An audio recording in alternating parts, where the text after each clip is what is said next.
বিশ্বকাপে নেই, খেলাতেও নেই সেই চেনা দাপট। ইতালির ফুটবল আকাশে এখন শুধুই জমাট কালো মেঘ। টানা 3বার বিশ্বমঞ্চে খেলতে না পারা আজজুরিরা তুমুল দুঃসময় পার করছে এখন। ঐতিহ্যের এই সংকট মেটাতে এবার 4বারের বিশ্বজয়ীরা হাত বাড়িয়েছে আধুনিক ফুটবলের মহান জাদুকর পেপ গার্দিওলার দিকে। সম্প্রতি ইতালিয়ান ফুটবল ফেডারেশন বড় এক প্রস্তাব নিয়ে হাজির হয়েছে তার ডেরায়, কিন্তু সেই আলোচনা স্থায়ী হয়েছে মাত্র 60 সেকেন্ড। ম্যানচেস্টার সিটির সোনালী অধ্যায় চুকিয়ে পেপ এখন দীর্ঘ বিশ্রামের মুডে। ফুটবল থেকে অন্তত 1 বছরের ছুটি নিতে চান তিনি। মুঠোফোনে ইতালিয়ান ফেডারেশনকে তেমনটি জানিয়েছেন।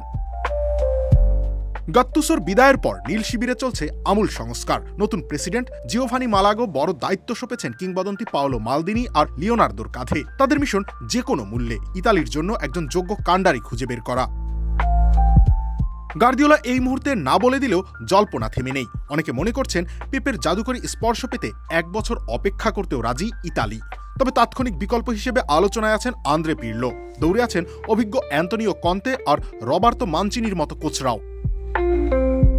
এদিকে গার্দিওলাকে পেতে ইতালির সঙ্গে সঙ্গে চেষ্টা করছে নেদারল্যান্ডস আর ইংল্যান্ডও। থমাস টুকেল আরও কয়েকদিন ইংল্যান্ডের দায়িত্ব সামলাবেন বলে গুঞ্জন থাকলেও পেপের ওপর নজর রাখছে ইংলিশ ফুটবল অ্যাসোসিয়েশন। আর বিশ্বকাপের ব্যর্থতা ভুলে ডাচরাও নতুন করে শুরুর তাগিদে গার্দিওলাকে চাইছে ডাগ আউটে। এখন দেখার বিষয়, গার্দিওলা কি সত্যি ইতালির দায়িত্ব নেবেন, বিশ্ব ঐতিহ্যের মঞ্চে ফেরাবেন আবারও আজজুরিদের, নাকি অন্য কোনো নতুন ঠিকানায় থিতু হয়ে ছড়াবেন নিজের ফুটবল দর্শনের দীপ্তি।